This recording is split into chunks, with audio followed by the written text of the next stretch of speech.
Welcome to SA News Weekly News Update. We'll cover the top stories from across the United States, important developments worldwide, and new insights from the world of health and science.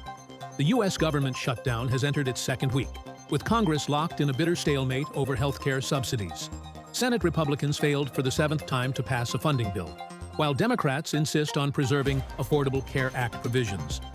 The shutdown has disrupted military-based schools, delayed air traffic, and threatened food assistance programs like WIC. House Minority Leader Hakeem Jeffries called the GOP's strategy legislative insanity, while Speaker Mike Johnson blamed Democrats for stalled paychecks. The impasse has sparked growing public frustration, especially among military families and federal workers. President Trump has ordered the deployment of National Guard troops to Chicago, citing what he called a hellhole of lawlessness and immigration chaos. The move has sparked backlash from Illinois Governor J.B. Pritzker, who accused the administration of authoritarian overreach. ICE agents are reportedly being housed at a nearby naval base, raising concerns about federal encroachment on local governance. The deployment follows a surge in immigration enforcement and comes amid broader tensions over federal policing powers. After intense diplomatic negotiations, Israel and Hamas have agreed to the first phase of a major ceasefire plan, personally brokered by President Donald Trump.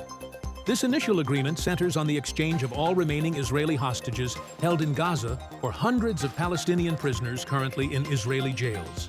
The deal also includes a temporary military pullback by the Israeli forces within the Gaza Strip. The announcement has been met with a mix of relief and skepticism across the region. In Israel, the news was greeted with tears of joy and celebration in Hostages Square by the families of the captives.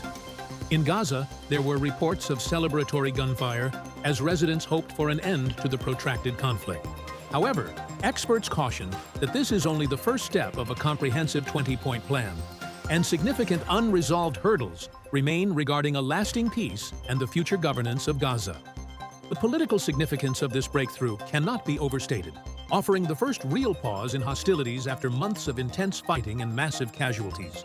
It represents a major foreign policy development, though its ultimate success hinges on navigating the complex details of the remaining phases, including establishing a permanent end to the war and political reconciliation between the Palestinian factions. The immediate humanitarian impact, with the release of hostages and a halt to the fighting, provides a crucial window for aid delivery to the beleaguered region. France, Germany, and the UK have launched a snapback sanctions process against Iran, citing violations of the 2015 nuclear deal. The move, backed by the US, could reimpose UN restrictions on Iran's uranium enrichment and arms trade. Tehran has condemned the action as provocative, while diplomats warn it may derail ongoing negotiations. The sanctions mechanism, dormant since 2020, reflects growing Western unease over Iran's nuclear ambitions amid regional instability. Japanese researchers have identified a biological mechanism behind the cognitive symptoms of long COVID, often described as brain fog. Using PET scans, they found elevated AMPA receptor density in affected patients, suggesting disrupted neural signaling. The discovery offers hope for targeted treatments and validates the experiences of millions suffering post-COVID cognitive decline. Experts call it a breakthrough in understanding the lingering effects of the virus.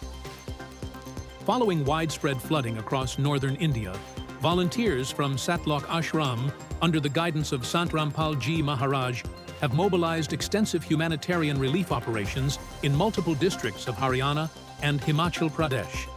The coordinated effort has reached thousands of flood-affected families, delivering food, clean water, medical aid, and temporary shelter in some of the hardest-hit regions. In villages like Data, Haryana, and parts of Mandi and Kangra, Himachal Pradesh, relief camps were set up within hours of the disaster.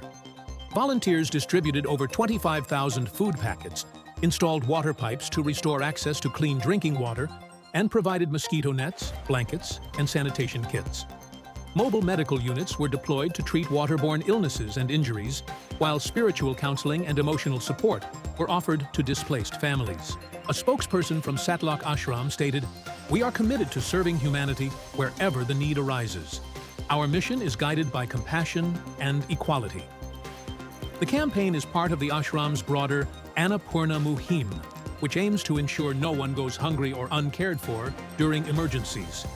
This isn't the first time Sant Rampal Ji Maharaj's followers have responded to natural disasters. Their grassroots disaster relief efforts have previously supported communities during COVID-19, cyclones, and floods in Uttar Pradesh and Bihar. The group's emphasis on speed, scale, and empathy has earned praise from civil society and local officials. And that wraps up this week's bulletin. Thank you for joining SA News, and we'll see you next week. Truth that you want to know.